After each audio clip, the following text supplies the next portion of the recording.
Hello guys, welcome back to my channel and enjoy this fanfic part 1. Now let's start the fanfic. Temari was back in the hidden sand village and was cloud watching. Now normally she didn't do this, but since the attack on the hidden leaf village she had gained an infatuation with a boy. Anyone who looked at her behavior knew it, but they guessed it was the one she fought in the Chunin exam, Shikamaru, but they'd be wrong. Gaara was the only one who knew for sure, and only because he read her diary. Naruto Uzumaki, he murmured to himself, you'd better not break her heart. Gaara knew that Naruto was a good guy, after all he managed to save Gaara from himself. Temari suddenly jumped when a sand anbu appeared right above of her. Temari, the council wishes to see you. Me. What for? It normally was unusual that the council would call on a genin, but she was the daughter of the now late Kazekage.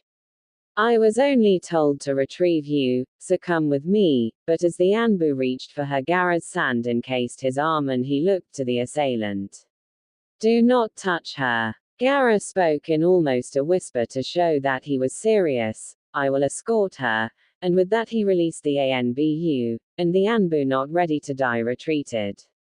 Temari was smiling at her little brother. She couldn't help but feel happy he hadn't killed anything in a while and also had become very protective of her and Kankuro. As the three walked through the halls, they could feel the air get more and more intense, as if a death sentence was being issued. Do you guys feel that? Kankuro said as the air gave a dreaded feel, like when Gaara released his demon. Yeah, came Gaara's monotone.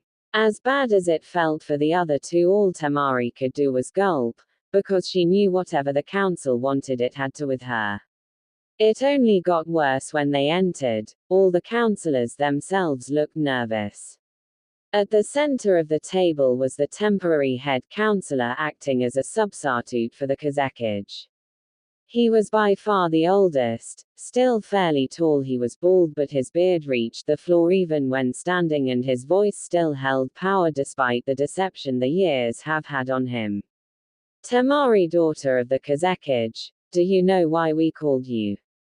His booming voice demanded. She simply shook her head. We have called you in regard to the state of Suna. After the discovery of the late Kazekage, we tried to re-establish the alliance between us and Konoha.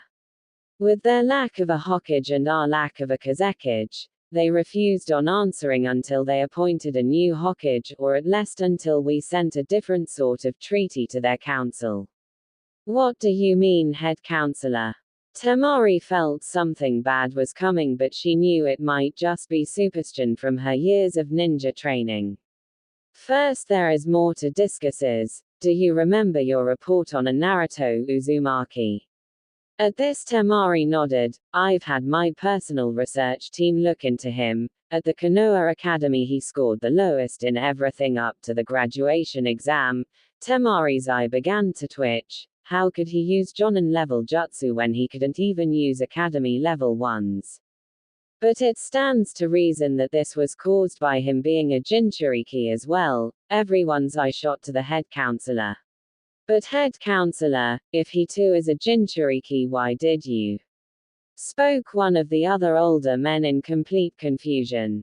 The head counselor put his hand up to silence him. There's still more. After everyone was quiet again, he continued. He was assigned to train under the copy ninja Kakashi. Everyone's eyes widened at this, and the Toad Sage Jiraiya has taken him as a disciple. At this point the counselors were starting to sweat, and based on Temari's description on the toad he summoned during his battle with Gaara, it was the chief toad. At this point the others began to tremble. Temari was beginning to fear where this was going. She feared that this was the beginning of a assassination mission. The last report even said he's learned the fourth Hokage's legacy. The council looked at him with wide eyes. Yes, he learned the Rasengan and has found and earned the respect of their new Hokage, Tsunade of the legendary three. She has even given him the first Hokage's necklace. From this information it's quite possible we could have a second yellow flash of Konoha on our hands. Everyone was stunned. Now Temari, your mission is a triple S rank. She wanted to cry, she knew it. She and her brother were going to kill him before he could become the next yellow flash. After clamping her eyes shut and kept telling herself she wasn't going to do it, she couldn't do it. Is to marry and have children with Naruto Uzumaki. The emotions in the room were all over the map, ranging from pure fear from Kankuro to an unbelievable ease from Gaara, a sense of pity from the Anbu who heard the rumor of her and the boy from the Nara clan, and of course the dread of the council. How could they not be dreading her response? She herself was pretty strong. Kankuro was no pushover, and of course Gaara. His sudden change was no secret. After all, he put 12 Anbu in the hospital the day they got back when one of the Anbu called Temari a failure for not being able to keep Gaara under control. When was asked why, he said, "I will not tolerate someone insulting my family." So if she got upset, things would get ugly. Temari, though, was trying to piece things together in her head. Marry Naruto Uzumaki, not that I complaining, but the way they went on about how he's developed and what he could be like in a few years, it sounded like they wanted me to kill him. As she looked into space and the council began squirming in their seats because they could tell what she was thinking, but Gaara did, and he was wearing an ever so slight smile. Temari was rerunning the moment she fell in love with him in her head. Granted, it wasn't the most graceful finishing blow, but the headbutt he gave Gaara only showed just how powerful his dedication and willpower were. The council froze as they saw a smile beginning to form on her. They thought for sure that she was ready to have Gaara and Kankuro help her paint the walls with their blood for having her assigned to this mission. I, Temari Sunagakure, accept this mission and will perform to the best of my ability. To say that Kankuro and the council were surprised with the understatement of the century. With eyes as wide as dinner plates and jaws hitting the floor at the way she looked so happy. Temari, you don't have to do this if don't want to. And as she was going to off on some sprawl about her duty as a ninja, Gaara butted in with a simple "I approve" in his monotone. Temari was thanking him in her mind at this simple gesture, but Kankuro. Gaara, why would you approve of this? But before he could finish his thought, Gaara said his reason as to why. She has a crush on him. Everyone looked at the sand controller, not being able to believe it. What makes you think that, Gaara? Temari asked with a tomato blush. I read it in that handwritten book that you keep under your pillow. At that, Temari had an expression not unlike that which the counselors wore not but 5 minutes ago, and all was silent for about 30 seconds before Temari yelled at the top of her lungs. You read my diary. Now, had Gaara been raised normally, he would not have asked what seems like a dumb question. What's a diary? It took Kankuro all his willpower not to laugh, while Temari and the council had sweat dropped at this, but Temari just sighed and decided to tell him later. Any details I need to know? The head counselor stood and began a rundown of what was to be done before her trip. You leave in 2 days. Kankuro will be copying the family scrolls for you, while Gaara will be helping prepare a banquet for you that is to double as your wedding shower. When you arrive at Konoha, introduce yourself to the new Hokage. That is all. Dismissed. And with that, the council left very confused as to what to just happened. The Sand siblings all went to do what they needed to. Temari headed to her room to pack, and her sensei Baki was there waiting. I'm going to help you pack, was all he said, and 3 hours of uncomfortable silence later they were done. Then Kankuro came by and gave her several scrolls. Then she went out. She went along a street she knew well, just staring off into space. Now this was common to the people of Hidden Sand, but the look on Temari's face was not. Her eyes were glazed over with an unnaturally happy smile, with a bit of drool coming from the left corner of her mouth. The news of her triple S rank mission spread like wildfire, but the important details like the groom-to-be were not. A group of kunoichi stops her from continuing on. They were people she had gone on missions with and came to be sort of friends with her. Wow girl, is the idea of marrying that Shikamaru guy really make you that happy? In her current state one would think that she had become catatonic, but that statement was enough to get her angry. Sigh, why does everyone think I like him? 'Cause I don't. I'm happy because I'm getting married to the guy the first like, which is Naruto Uzumaki. That name could send chills though the hidden sand village even on the hottest day. Every sand ninja was afraid of Naruto, not because he looked or acted in a scary way but because of what he did to Gaara even when he was in his perfect possession state. In short, Naruto was already the second most feared ninja in sand history, right behind the Yellow Flash himself. Mothers were even using Naruto in stories of what happens to bad children. So at the groom's name the group of 8 kunoichi found themselves shacking in fear of what would happen if he came here. TTTTT hat monster. Now Temari was used to people calling her brother that, and she was ordered by her father to tolerate it, but the order was only on her brother, so she would not tolerate it about her husband. In less than a second after it was said, the offender found her face had become acquainted with the pavement courtesy of her battle fan. Do not call him that, she snarled. The ones still standing now knew and just nodded their heads. I had to listen to people call Gaara that. I won't listen to people call Naruto-kun that. The eyes of the female ninja went wide so fast they looked comparable to frogs. Temari was serious, she liked him. Well, good, you got he guy you like. Must the shortest member of the kunoichi. She was about the same height as Naruto but had long black hair with her arms, legs, and stomach covered in fishnet, and the rest of her was a basic black outfit. While her response made Temari happy, everyone else stared at her with a, "Are you crazy?" look. My wedding shower is tonight. You're all welcome provided you don't make any snide comments about Naruto-kun. The girls all nodded and ran off to get Temari her gifts. Meanwhile, Aku sniff asterisk I must have a cold. Naruto said to no one in particular, but everyone had a bad feeling about going back to the village. Why do I feel that I should take Naruto off training? Sure, he'll need it later but not right now. Just something's happening under our noses, thought Jiraiya. Why do I feel like smashing in skulls? Thought Tsunade. She been feeling it since the day started and Naruto kept sneezing.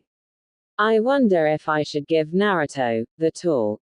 I doubt anyone else has and I'm getting a weird feeling. Shuzune thought. Weird thoughts for sure, but she kept getting the idea that he needed it soon. Something big is going on, Naruto finally voiced. After hours more of walking, they finally see the great gates of Konoha. Now normally Naruto would take off running toward them the instant he saw them, but today he got a new type of forbidding. Normally he didn't care about the malice the village sent at him, and normally the guards would even try to prevent his returning. Today though would far from normal for Naruto. As soon as they neared the gate he readied himself for the usual attack, but when it didn't happen his first thought was it was because of Jiraiya and Tsunade were with him, but then he saw their smiles directed at him. The smiles weren't warm and compassionate, no, they were just as venomous as their angry glares. Hey Bar-chan. Quit calling me that. Something's wrong. What do you mean? Normally the guards attack me when I come back to the village. This comment caused Tsunade to start gritting her teeth, but they were smiling, evilly. Never a good sign in a village of fools, came the voice of the old toad sage. You think something bad gonna happen? Tsunade's voice sounded calm, but she really was worried. Jiraiya simply nodded. Shuzune only felt worse in knowing that even Tonton oinked worriedly. The group's fears were only worsened when they reached the center of town where the whole council of the Leaf Village was there to greet them, and most wearing the same evil smile as the guards. The elders stepped forward. "We welcome you, Lady Sunad," said the old man. "Don't know the names. Anime and manga. There is a matter that needs your immediate attention," said the old woman, handing over a scroll marked with triple S's all over it. "Whoa, Bar-chan just got here and she already has to deal with such important stuff." Sunad opened the scroll as if it was just another mission to be assigned, but as she read it her eyes started to widen, she clenched her jaw and began to grit her teeth. "Geez, whatever it is, Bar-chan is pissed about it." Naruto hadn't seen Sunad ever get so pissed. Even her old teammate Jiraiya was getting worried, because the last time he saw that expression was when he got caught peeking on her before she nearly killed him. "What is it, Sunad?" Not saying a word, she rolled up the scroll and shoved it into him. After a minute to rub his now bruised ribs, he opened it and began to read.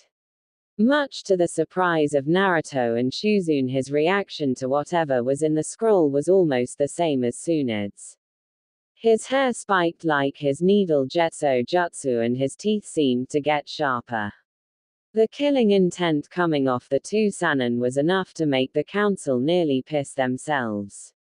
"Here, Naruto." Jiraiya handed the scroll to him, which confused Naruto, but he took it and began to read. His face showed pure terror. At this the two elders smirked. "No way!" screamed the orange-clad ninja as he threw the scroll with so much force that when it collided with the elderly man's head it caused him thrown back into the ground. Before anyone could do any more, Naruto took off at Shunchi-level speed. The council members who voted to force this arrangement were about to go after Naruto until they heard the head of the Nara clan tell Tsunade how each person voted. They looked to their fifth Hokage and she was wearing an evil grin and cracking her knuckles. They all called to Jiraiya for help. "Hey Tsunade, go easy." This caused her to give him her evil glare and the council to sigh until he finished his sentence. "Because I want to wipe the floor with their faces," he said, cracking his own knuckles. That day was forever known as the cry of 1,000 tortured souls. The two Sannin were walking toward Naruto's house, knowing he probably locked himself inside. But on the way, Jiraiya began to really think things over and sighed when he came to a very hard decision. "Tsunade, we should have Naruto at least consider the offer." She turned her head towards him so fast if she didn't stop the movement she would have looked like she was trying to be an owl. "What? Think about it. I've told you about the kid's love life." "Yeah, you did. He likes a girl named Sakura. So why should he consider it?" Even after he saved her from the Shukaku, she believed it was Sasuke who saved her. She was about to argue but was cut off. She always hits when he tries to be nice to her, which is all the time. She calls him names, and is obsessed with the last Uchiha. So no matter what he does, she has not and will not give him the love he wants. Hell, the love he deserves. Tsunade fell silent. If all that was true, then Naruto really should at least consider it. She thought for a while longer while they walked. "Hey Jiraiya." "Yes. What do you think of a vacation?" One day here and you're already want a vacation." "Not me, you perverted barker." Naruto, this only got a raised eyebrow from Jiraiya. If he's to consider this seriously, he'll need to free of any distraction or the influence of the villagers. Jiraiya nodded his agreement. When they finally arrived, they snuck in, knowing Naruto was probably scared shitless by the idea of the marriage to Temari, but packing to run away was overkill. Anime and manga. Naruto, now planning to run away, would normally piss off most of the people he knew. He slowly began to turn around, thinking it was Sakura planning to slug him for trying to ruin her chance to get his off her back. He was strangely relieved to his Bar-chan. Listen, I understand you being scared at the council trying to force this on you, but Jiraiya and I have decided that you should take some time and consider this. What? Naruto, please calm yourself and listen. Naruto did as he was asked to before Tsunade continued. I've heard all about Sakura and everything you always overlook in your infatuation with her. Naruto scrunched up his face in anger. How she hits you over nothing, calls you names, her obsession with the Uchiha kid, her lack of gratitude for when you saved her life, and her refusal of your love for her. You more than earned it. At this point you deserve it. Naruto was now staring out into space at the speech. Well, good thing you're packing, you'll be gone for 2 weeks. She put 2 of her fingers up for added effect. Huh. What? Tsunade sighed at this. I'm giving you a 2-week vacation starting tomorrow, and here. She then hands him a pile of bills. What's this for? For the money me and Jiraiya took from you and a lot more, because if you decide to take the mission I want you to get her a gift. Naruto nodded. Hey Tsunade ne-san. Tsunade snapped in his direction with a loving gaze. Yes. Sai, could I leave tonight? Her smile faltered but nodded. 15 minutes later, Konoha gates. Naruto gave his surrogate mother and sister a hug, each as well had the normal spat with his surrogate grandfather, then walked off. What's wrong, Tsunade? You should know better than anyone, you old perv. The 3 members of Naruto's family stood there for a while longer before turning into the village. Hey Tsunade. Yes. Want to make some hell for the holes? Tsunade smiled, knowing what Jiraiya had planned. Back to Naruto. Sai, what did I see in Sakura? I mean, how did manage not to see all that for so long? How could I be even that stupid?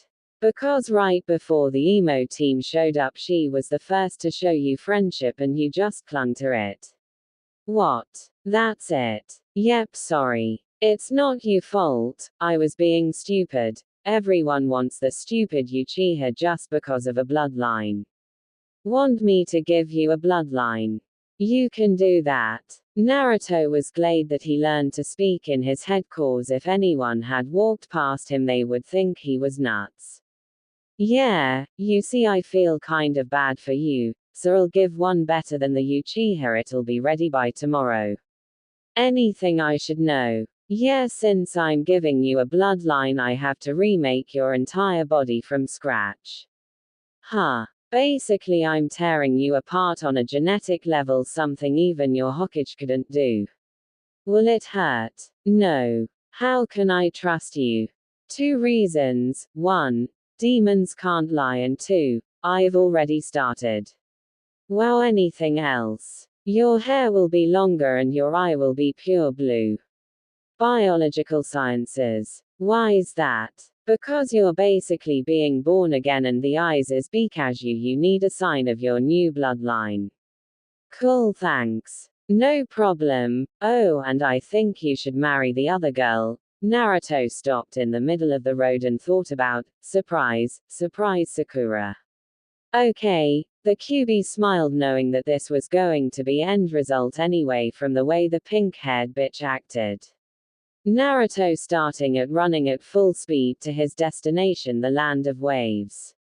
He felt something new, he didn't know what, but he kept going. After all, he had to think of a gift for his new girl. The next morning, land of waves. Naruto had fallen asleep in the woods and woke up early to discover his hair had changed. It was still spiky on top, but the sides and back reached his upper back. It was a strange cross between his father's and mother's hairstyle, but still pulled it off. His eyes' pupils were all deep, shiny blue. He looked at the bridge, remembering just about 2 months ago the bridge was just finished. He looked up and saw the name, and his smile softened and he continued on toward the town. Hey QB, what's my bloodline? No name for it, but I gave you the special abilities of the first and second Hokages. Naruto froze. The first and second, he couldn't believe it. Higher natural healing and much larger reserves of chakra. All that. Consider it an apology for your life and a wedding gift. Thanks. The fox smiled warmly though no one could see it. Naruto arrived in the village and began to snicker at the sight before him. All the children had styles like him, Sasuke or Sakura. Many girls had put pink strips in their hair. One child noticed the new arrival and looking very close saw his whisker marks were real. Naruto's back. In the blink of an eye he was surrounded by kids all cheering to see the village hero, but someone pointed out the changes. Hey Naruto, why do you look so different? Oh, it my bloodline. Several of they started to oh and awe. What's it do, is as good as Sasuke's. That made Naruto absolutely pissed. It's always about Sasuke, I'll show them. Better. Naruto then walked out onto the lake that surrounded the village and making one hand sign a tree standing over 30 feet tall emerged in just 1 minute. This sent waves of astonishment though not only the kids but the adults who had gathered. After reaching the shore again Naruto threw a kunai with 3 explosive tags on it. When it made contact the kunai caused a massive explosion.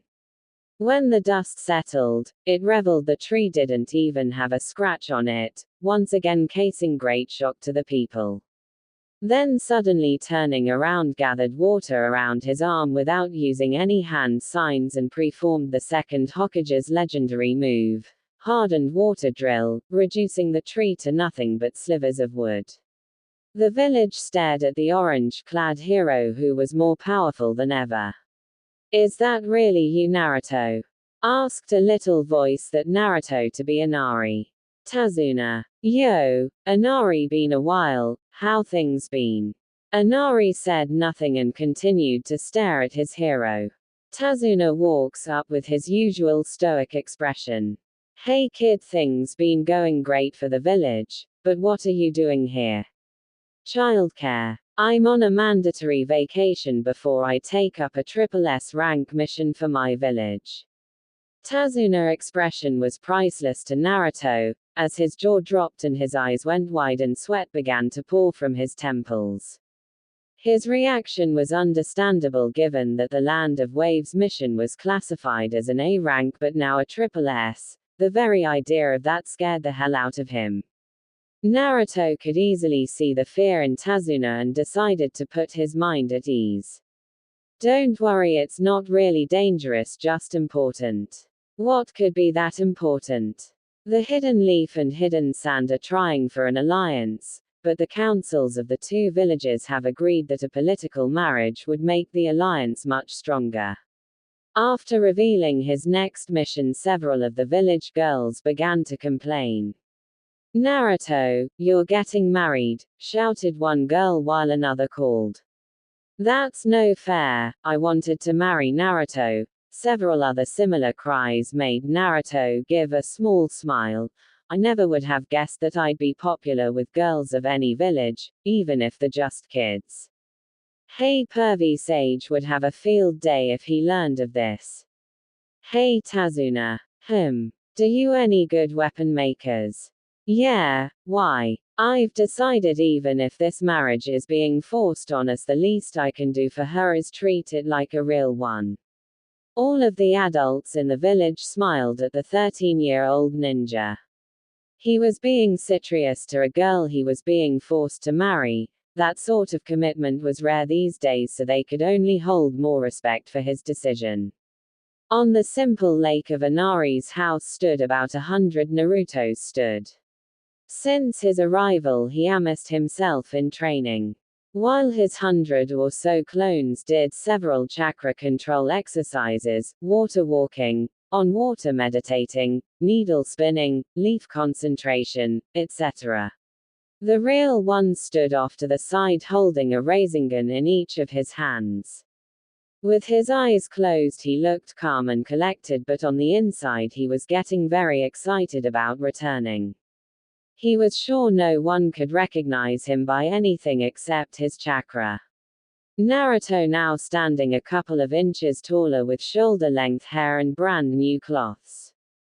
He wore a long dark orange outfit, Gaara's from Shippuden part except dark orange, and over it a jacket like the fourth Hokage's but black with light blue flames at the bottom and a mask like Kakshi's. Suddenly his eyes snapped open. Naruto hadn't completely left the village as he left a clone behind just in case something bad happened. The clone had just dispersed and Naruto was given the knowledge that almost all the Junin had left the village and they were under attack. I need to go. With that, Naruto dispersed all the clones on the lake and ran into the house. After a quick explanation, he summoned two toads and asked for one to reverse summon him and one to stay here and get the gift when it was finished.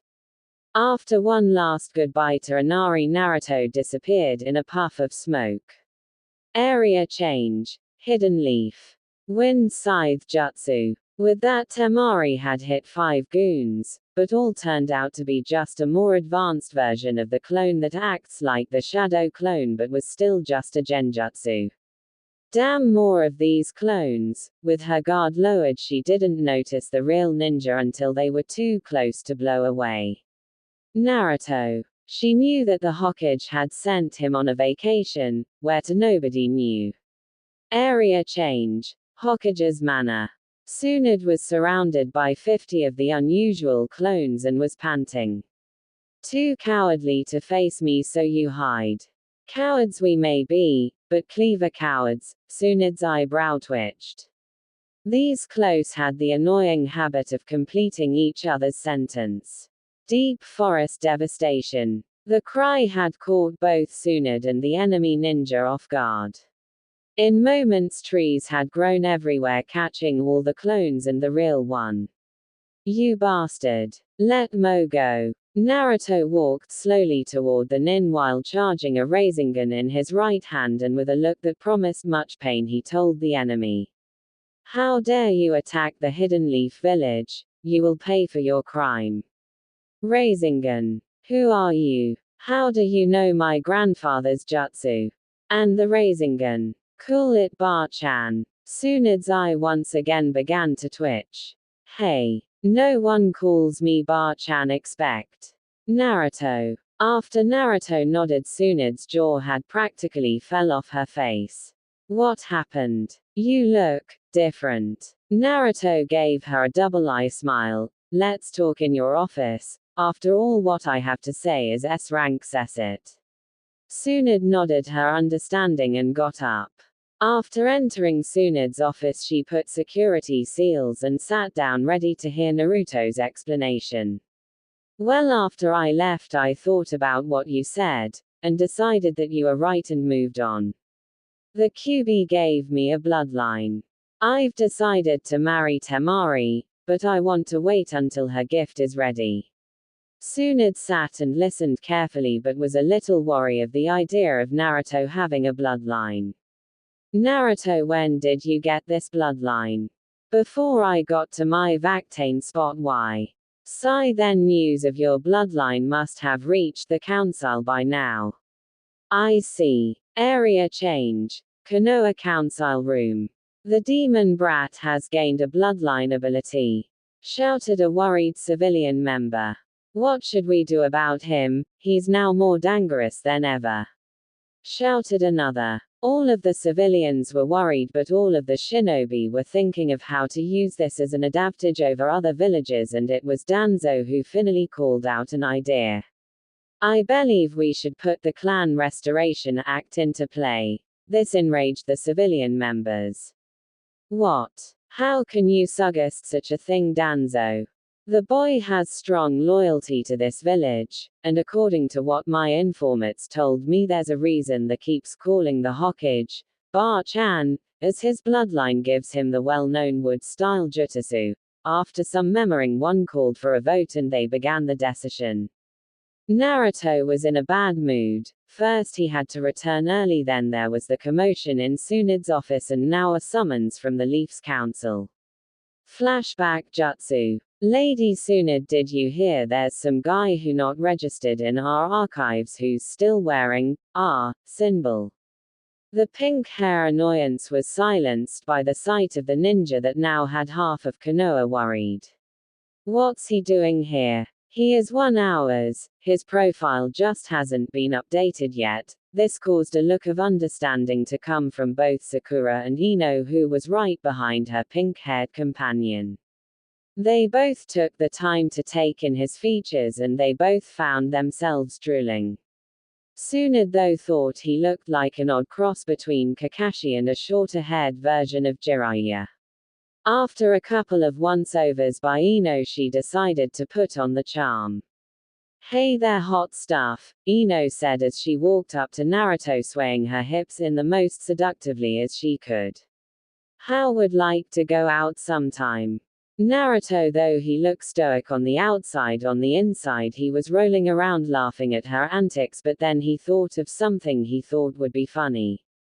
"Sorry, I'm engaged." The young blonde looked crushed. "Ain't that Suene de Jaime?" And with turn and a wink the two girls looked they had walked in on the most disgusting thing in the world, and the two actually fainted when the old drunk returned the wink. The two proceeded to burst out laughing. "That was a good one, Giki. Thanks, Bar-chan." Then out of nowhere an Anbu appeared. "You have been summoned to the council," and with that he left. Flashback end. He had a fair idea what they wanted. They probably wanted him and Temari to starting like rabbits and then use their children as human weapons, not on his watch. After tearing into the room looking pissed as all hell, he just got to his point. "What the do you people want?" This had greatly angered many on the civilian council, while the ninja clan heads found it amusing. "Lord Senju, please lower your voice." That caused confusion for both Naruto and Tsunade. "I'm not of the Senju clan," yelled an annoyed Naruto. "Actually you are, as your ability to use the wood releaser style proves your relation to Tsunade, making you the heir of the Senju line." Naruto was about to retort when a bodiless voice interrupted. "That's not all." In a puff of smoke stood Jiraiya. He's also the son of Minato Namikaze, the fourth Hokage, and the son of Uzumaki Kushina, the princess of Whirlpool, and if he can indeed use the first Hokage's jutsu, then he's the heir of 3 clans. At this point the civilian council was smirking, with him not only being the last of the Namikaze, who by itself was reason for CRA, but 2 other clans and has a bloodline. Now the Naruto-sama, as are the last of 2 clans and the heir and last for the Senju, you are to take multiple wives. "I refuse," was Naruto's simple reply. "You have no choice is the matter. This is the council where everyone voted in favor it." "What? Bar-chan, help me here, will you?" After an aspirating sigh, Tsunade replied, "Sorry Naruto, I still about a week before I'm going to be officially sworn in as Hokage, so until then I have no say." Naruto looked almost ill, then she even continued, "Even if I did have a say in this, I would be for it." "Baa-chan. Listen Naruto, before this I was the last Senju and I can't have children anymore, so someone needs to bring back the Senju and you're the only option." Naruto sighed and nodded in defeat. "You will be required to have no less than 5 wives and they can be civilian or ninja. It's your choice. Now you are also to be given your family estate and scrolls and 3 seats on the council and anything else that you are entitled to." They had him, he was in their trap, or so they thought. Each member of the civilian council began to plot to make the power of Naruto's family their own. With everyone thinking he was a fool, Naruto searched their eyes only to see greed and power lust. The one who fit this description better than anyone else was an elderly man named Danzo, but Naruto could tell that what he wanted was slightly different than the rest. "Watch out for that one kid. Why? I know he has the most power lust I've ever seen, but trust me, I think I know what he's planning." Gulp. "What? To use your offspring as human weapons?" Naruto froze at that, then with a moment was filled with a righteous rage. "No, never. They are my children, my family, no one touches them. If they do, I'll kill them. The fox smiled at his desire to protect what was his, even if the little powerhouses weren't even conceived yet. Then tell them that, make them understand what will happen if they mess with your kids. Even during his chat with his tenant, he still heard the council continued. We also believe after your children are born they should be specially trained by Danzos. The poor man never got to finish as Naruto slammed his hands together like he was prying, and out of the very table that surrounded the room wooden spikes shoot out, and with the ultra-sharp spikes held the civilian council in place, each of them knowing if they moved they would die, kept still and waited for Naruto to speak. Listen here, no one, I repeat, no one but me and my wives decide what happens with our kids, and if anyone even thinks of trying to convince me otherwise, I will kill them before they can even begin to regret it. And with that, Naruto stormed out back to the Hokage's office. Tsunade's office. Naruto had pulled out one of Tsunade's hidden sake bottles and took a large gulp as the two Sannin walked in, not in the least surprised. You okay, kid? Asked the Toad Sage. I guess, QB said. The crippled guy looked like he was planning something for my kids. Not gonna happen. The two old ninja couldn't help but smile. Naruto, about earlier. Naruto raised his hand to halt her. I understand, Ba-chan. If there no senju left, those bastards would use everything of the senjus to help themselves. Then Temari entered, having heard word of Naruto's changes and his being given the enjoyment of the CRA and needed to talk to him. Naruto. Naruto showed his head toward the semi-soft voice and saw his first of his future brides standing in the doorway. Hey Temari, I guess we need to talk. Temari nodded and walked over, took a seat and told about his trip, his new bloodline and what he gathered about the council. I see things have gotten hard, huh? What's your plan? She wondered if he was just going just gather women to satisfy his primal urges. First, I'm going to get even in a subtle way, showing off his most sinister smirk. They will get nothing from us, Ba-chan won. Yeah. Can you move all my money to an account only I can access? Of course. Do you know how much your parents left? Know how much? 80 of the Leaf's total treasury and stocks belongs to you. The only knowledge of this is a account book to Monada to make sure your money wasn't being embezzled. Bet those fools thought they could keep bleeding you dry by using it for themselves. Well, any more. Naruto was in plain shock by how much money he had, as was Temari, her shock from the fact that the Hidden Leaf, the wealthiest of the 5 great nations, was 80% Naruto's. One more thing, Ba-chan. Yes. Could you give me Sannin traveling rights? Why? The council never said I could only marry women of Konoha. Everyone in the Hokage's room gained a satisfied smirk, knowing that they were going to cause a lot of problems. All right, I'll give you and whatever brats you will eventually have Sannin traveling rights and access to the Hokage's and Jonin's vaults. To Naruto, that was all he needed to really start a ruckus in the Hidden Leaf.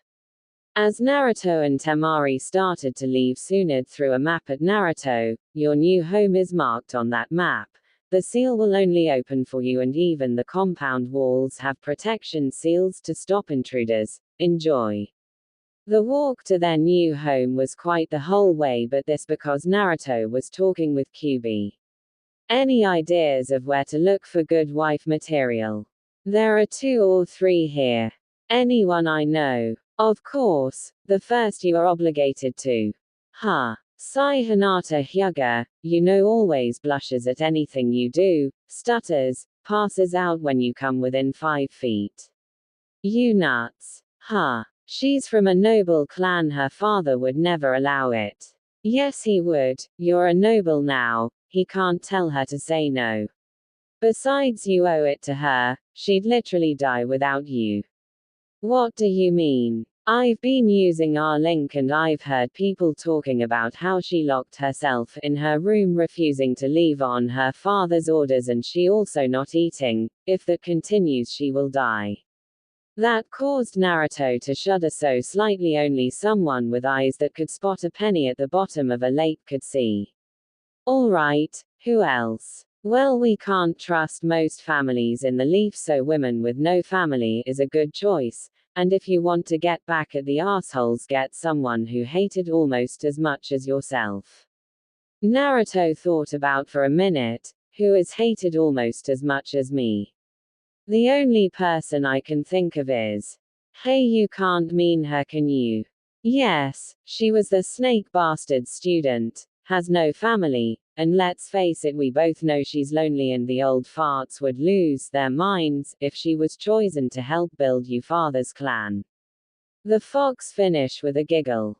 Fine, fine, the last one. I think Shizune would be good to help with the Senju clan. Yuck.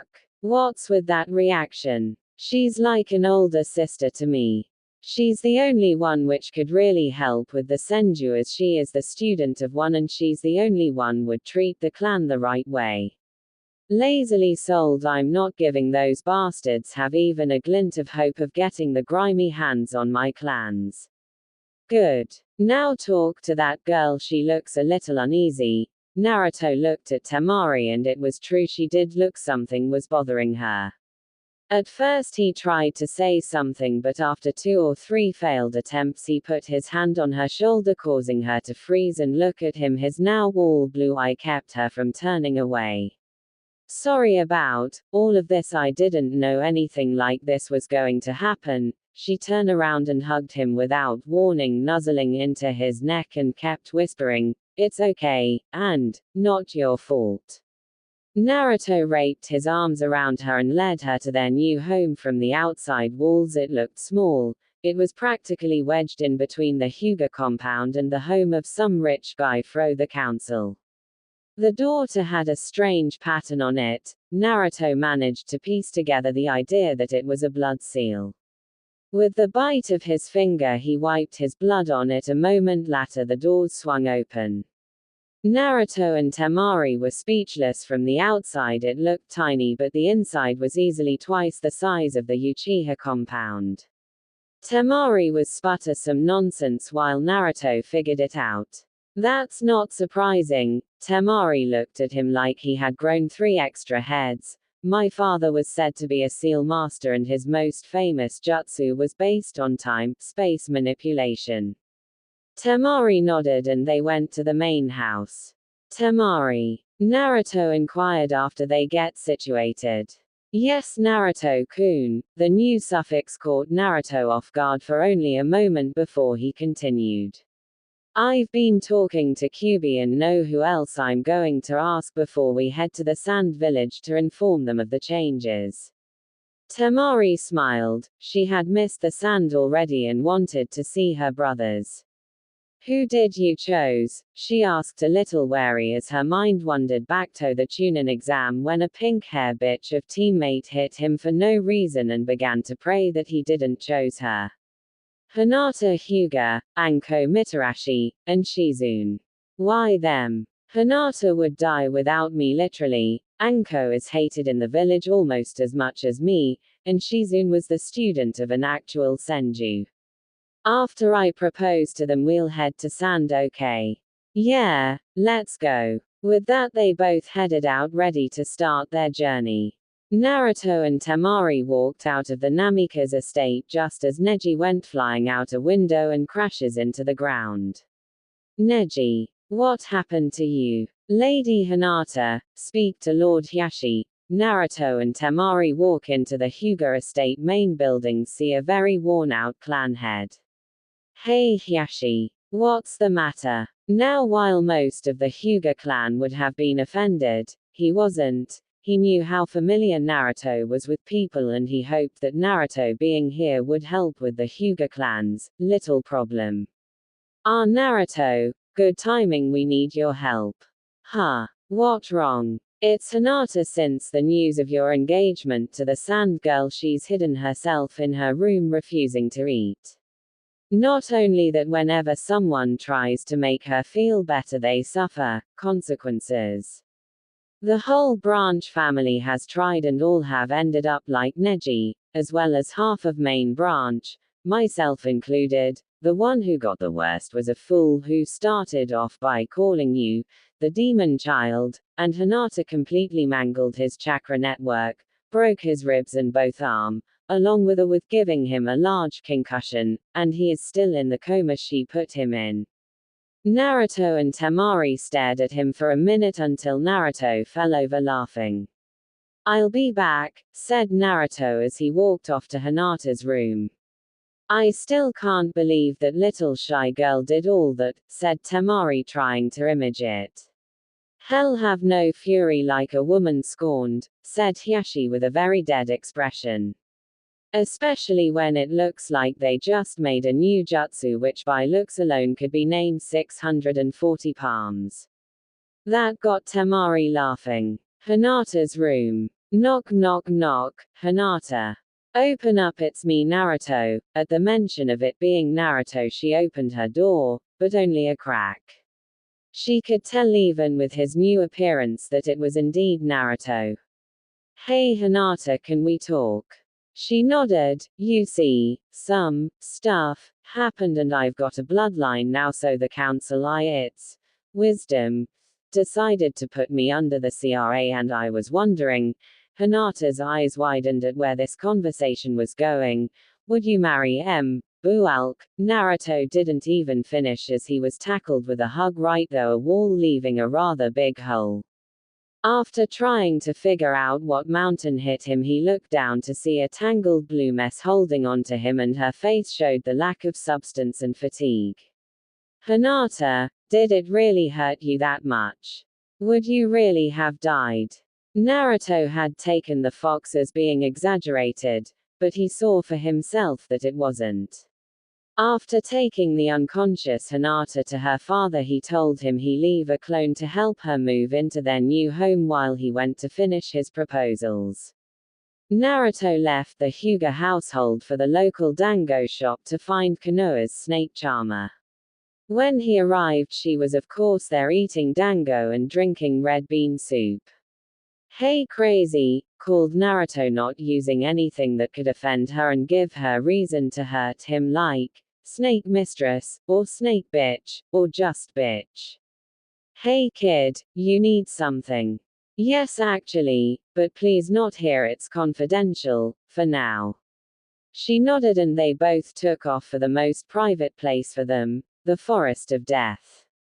"So what's up?" asked Anko as she popped another dango into her mouth. "As by now you no doubt know that I was the one to stop the invasion." She nodded. "When I did so I reviled my bloodline." She nodded again. "And the old bats who run the leaf found necessarily to force CRA on me." Now she was confused. "You're one of only women I trust, so I ask you to please marry me." Anko sat there for a minute, then looked at the sky, then back to Naruto. "Why not?" she replied. "But why do you trust me? We are both shunned for things that are beyond our control. Besides, I want to the look on the old bastards' faces when I name you the one to bear the next heir of the Namikaze clan." Naruto finished with a smile beneath his mask. "Why would they care about that? You're the former student of the Snake team and they just plain hate us, and if it's you who will bear the children for their most noble clan and family of their favorite hero, they will feel insulted that it wasn't one of the daughters." Strangely, this caused Anko to smile. "That's perfect. I've been trying to get back at those jerks for forever. Alright, move your stuff into the Namikaze compound and I'll be back." "Sure." Then both ran off to what they needed, but had anyone got a good look at Anko's face they would have seen that she, like any to be married, was quite happy. After all, with her past she had given up on the idea that she would ever have a husband or children. Hokage's office. It was typical day in the Hokage's office. Tsunade trying to drink and avoid paperwork, while Shizune preventing her master from drinking and forcing her to do the paperwork. It was this strange balance that Naruto disturbed. Hey Bar-chan, hey Shizune. Hey brat. Hello Naruto, is there something you need? Yeah, Shizune, can I talk to you? Of course Naruto. After they found an empty room and locked the door and Naruto took a deep breath to calm himself. Shizune, did Tsunade inform you of the meeting yesterday? She replied in the positive. Did she tell of what they don't know? Her response was the same. Alright, because I've been given the names Namikaze and Senju, I've been put under the laws of the CRA and need at least 5 wives, and you're one of the only girls not to look down on me and then praise Sasuke lets me know that you don't think so little of me. She smiled at him, showing his less secure side. So would you marry me? Naruto, are you sure? Naruto, not trusting his voice, nodded. Then yes. By this point she had a Hinata blush. Guess we should tell Tsunade. No need, I was eavesdropping, called the Hokage as the locked door swung open. She held a bottle of sake and 3 cups. This calls for a celebration. The 2 victims each gave her a nasty glare. Lady Tsunade, you should not be listening on other people, yelled a red-faced Shizune. Why not? I knew what was going on anyway. How's that? Asked the 2 in sync. Simple, starts to fill the cups. The list of people who have been nice enough to him to be even considered for marriage is pathetically short, she finished with a sad smile. But enough of that, let's drink. Lady Tsunade. Naruto is still too young. Please, he has been an adult since he received the leaf headband, you should know that, so quit stalling, and let's drink. Tsunade already had her cup in the air and the other 2 sighed and picked theirs up and did the usual, cheers, gesture.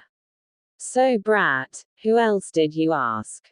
Shizune began to listen herself, quite interested in who her co-wives were. Hinata and Anko, they both nodded, they could see reason to ask each of them. Anko was someone who could relate to Naruto, and Hinata was a kind, caring, and nurturing soul which Naruto needed considering the way he lived his life until recently. Get ready Shizune. For what? A trip, our first stop, the hidden sand village, he said while pointing in the direction of said village, earning a chuckle from the other 2. Pack up and met us at the village gate in about an hour. Naruto then ran off to get the others ready. Shizune sighed and went to get ready. It's still going to be a while before he's completely calm. When you get to the gate, tell Naruto and the others to return to the Hokage mansion. He forgot that we need to reintroduce him to the public first. Yes, Lady Tsunade. Back at the Namikaze compound. The 3 brides-to-be were getting packed for the trip when Naruto came through the door. Hey, you guys ready? Not yet Naruto, and don't you still need to pack? Asked Temari. Naruto started to ruffle though his jacket and pulled out a storage scroll. No, I've got everything sealed in here. They all nodded and pulled out their own storage scrolls and sealed their possessions into them. Can't believe I never thought of that before, said Anko as she rubbed the back of her head. The other giggled slightly. Hinata walked up to Naruto doing her usual gesture with her index fingers. She was about to speak but Naruto beat her to the punch. Hinata stopped that. He grabbed her hands and put them at her sides. There's no need to be so nervous in front of your future husband, and would the 3 of you sit down because we need to talk before we head off. The 3 did as they were asked. What's up? You want to talk about sleeping arrangements? Asked Anko, which in turn caused a red-faced Hinata and Temari. Not that there are details that are regarded as S-rank secrets that you 3 have the right to know before you decide to actually marry me. This caused all 3 to put on serious expressions. 13 years ago the 4 Hokage fought and killed the Kyuubi no Kitsune. That's what people our age and other villages have been told, but the truth is that it could only be sealed a newborn. That newborn was me, and because of me holding the fox I'm being hunted by a group of S-rank criminals, and they may also try to do you harm. To survive we all must become stronger. He looked into the eyes of his chosen 3 and saw steeled resolve. That's it. Damn kid, I'm trying to kill a guy like that myself, came Anko's response. They will likely go after my brother, so I would need to get stronger anyway. I don't care, about the fox, but I want. Let them have you, Hinata said as confidently as possible. Naruto pulled down his mask. His face no longer had any baby fat and his whisker marks were more defined, giving him a feral look. Thank you, all of them smiled and the atmosphere was a calming but intensely loving one. They all finished what they needed to do for a long trip and headed for the gate. When they arrived, Shizune was already there with a bag containing spare cloths, some ninja tools and several scrolls to help them train, but she kept that bit of information to herself for the moment. Naruto, we need to go back to the Hokage's manor. We still need to make your heritage public knowledge. Naruto's shoulders sank. He didn't like the idea of everyone knowing, cause they would all shout things like, the demon can't be a clan head, or, how dare the demon claim to be the 4th son, nothing but depressing issues. Do we have to? I'd rather not hear the public's thought on that. Shizune sighed. She knew he wouldn't want to have that reviled while he was still here, but this way he could get the benefit of seeing the shock on the people's faces when they learned that Naruto owned almost every shop, restaurant, and the hospital itself, since Naruto's father bought it so he could legally work the funds as he saw fit. Yes, we do now, come on. She grabbed his hair as she walked by to ensure that he followed. The others followed as well. Meanwhile, on Training Ground 7, with Kakashi and Sasuke, Sakura had just ran up to them as they were training. The two were extremely annoyed because Kakashi was out of the village during the invasion and Sasuke had nearly been killed after using all of his chakra. He was saved by a guy in a long black jacket with blue flames. Yes, a Naruto clone. What's the matter, Sakura? The new guy, the one who stopped the invasion, he was flirting with Lady Hokage. So he injured now? No, she flirted back. Kakashi dropped his book. It was an unwritten law, but everyone knew it. Flirt with Tsunade and you die. An Anbu Shode appeared out of nowhere and handed Kakashi a scroll, then disappeared. After a minute he shrugged and opened it. What does it say, Kakashi-sensei? Every resident of the Leaf, ninja or not, is to report in front of the Hokage's manor for an important announcement, no exceptions. He shrugged again and walked off for the mentioned location, and the other two followed suit. Outside the Hokage's manor, everyone in the village had gathered wondering what was going on. Tsunade's inauguration wasn't for another week. The older generations were all hoping the demon child was being thrown out.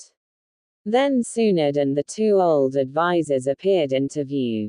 Now I know that you are all wondering why I called you here. I have something important to inform you of. We have found another descendant of the Senju clan, who is also the son of the 4th Hokage and the crown prince of Whirlpool Country. The crowd was stunned. No one voiced it. No one knew that the 4th had a child, much less a wife, who was a Senjuan queen of a country. It has been decided that he was to be put under the Clan Restoration Act and to marry no less than 5 wives. The purpose of me calling you today is to introduce him and the wives he has chosen so far.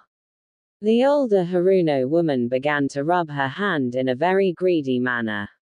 Everyone knew what she was thinking. Get Sakura married off to this guy and they'd have all the power anyone could hope to have. The crowd was cheering to meet the son of their hero. They won't be cheering for long, thought Naruto as his head sank. The girls saw this and tried to help him feel better. He tried. He had a reason to be depressed. The people would probably try to have him killed for claiming to be the fourth son. Very well, allow me to introduce Naruto Namikaze Uzumaki Senju and his brides-to-be. As the five who were mentioned appeared on the stage, the crowd had gone silent from the mention of Uzumaki. Naruto was in front of Tsunade, no mask, so they could see the evidence of who he was. After a minute so they could take it in, they were outraged, and as expected the civilians began to call for Naruto's death for the lie that was announced. The riot was soon squashed by Tsunade's booming voice. Any more of that and I'll have you all executed. Silence once again. We have evidence. I was the one to bring Naruto into this world. We also have the blood work and a signed birth certificate from the fourth himself claiming Naruto to be his son, and as such he has claimed his inheritance. The deeds to almost all the restaurants, all the ninja tool shops, most civilian shops, the hospital, the ninja academy, and all the private possessions of the three mentioned clans. Everyone went wide-eyed. Naruto owned the leaf now. He could deny them anything, even things they needed to live. Even though the crowd was silent, a wave of malice could be felt from several Senor ninja, one of which was Kakashi. Though he would never say it out loud, he was just as prejudiced and was now going to kill Naruto silently before the people to save them from the demon. He melted into the crowd and hid on the Hokage's tower and charged up a lighting blade without letting anyone sense his chakra, or so he thought, as Naruto's sharpened senses allowed him to smell Kakashi's chakra build up. As Kakashi charged at speed to make him a blur, Naruto caught the offending hand. This stopped both his attack and his heart in fear. Care to explain your actions, Kakashi? Asked a very angry Hokage.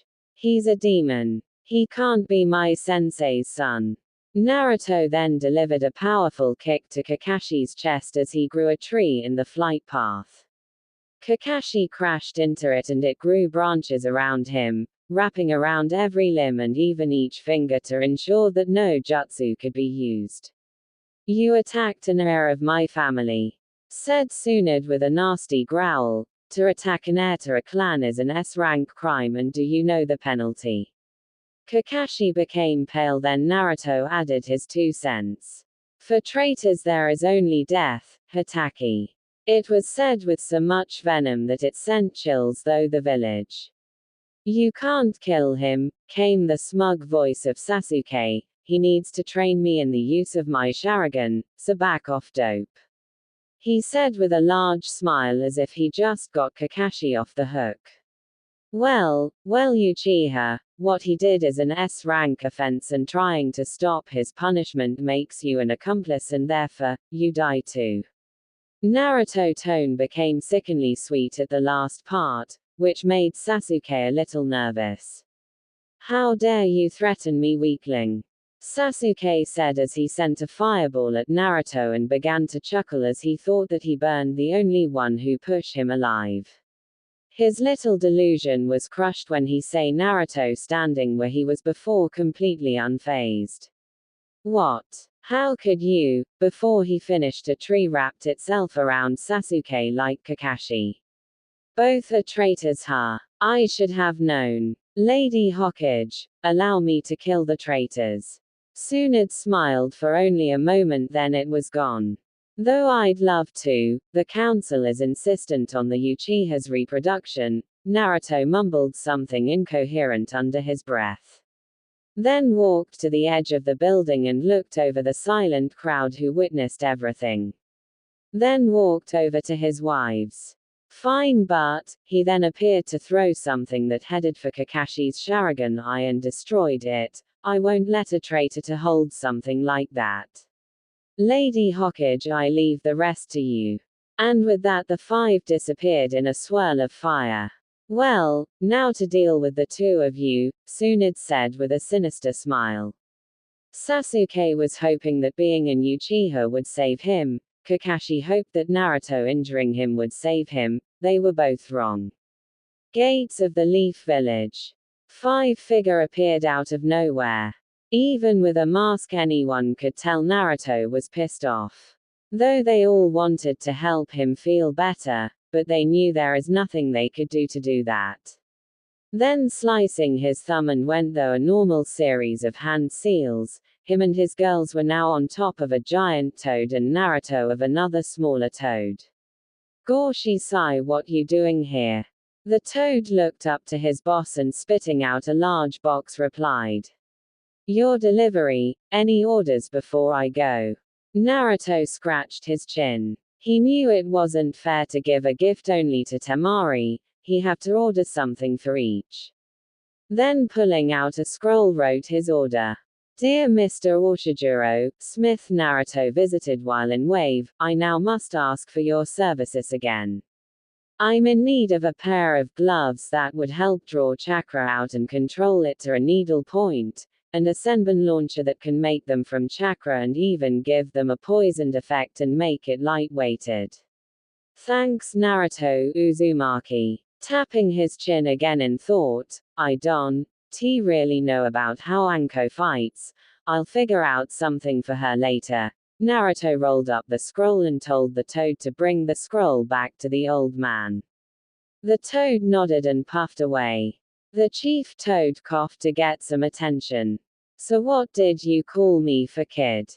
Hoping down to face the chef himself, Naruto sat on his knees at attention.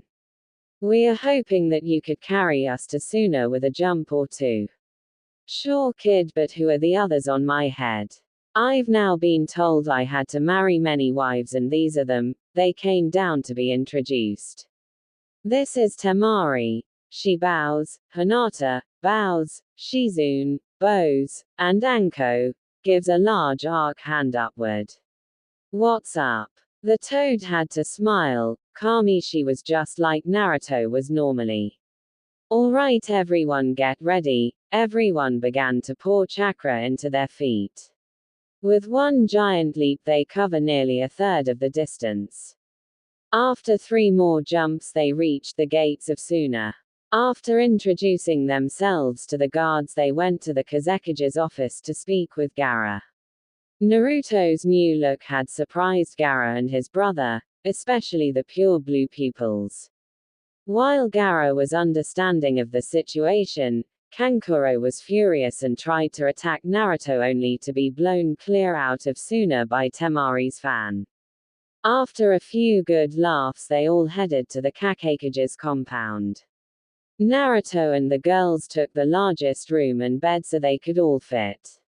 Now who's sleeping where? Asked the purple-haired one who removed both her jacket and skirt leaving her in only a mesh outfit that reached about where the skirt's bottom had been. Naruto groaned, he had been dreading this. Temari was possessive, Anko was pretty dominant, Shizune was protective, and Hinata was likely to shy to say anything in this. Naruto will sleep in the middle with Temari on his left and Hinata on the right, came the group's medic. Everyone gave her a shocked expression, then she pulled Anko to the side. Temari has been waiting for this chance and Hinata once believed this chance gone forever. Anko just nodded and told the other, to get your moving cause I'm tired, and everyone got into bed. Naruto was a little uncomfortable, but that's to be expected when during childhood the only contact you got was beatings and being literally thrown out of stores. Both Temari and Hinata were cuddlers he found out after only a couple of minutes. Both were content using him as a pillow and they seemed like they were having the best sleep they've had in a while. The other two also looked quite content. Naruto just shrugged. It didn't matter why they were happy, as long as they were happy. He decided to focus on sleeping. Tomorrow was a big day, after all it would take effort to make an oasis.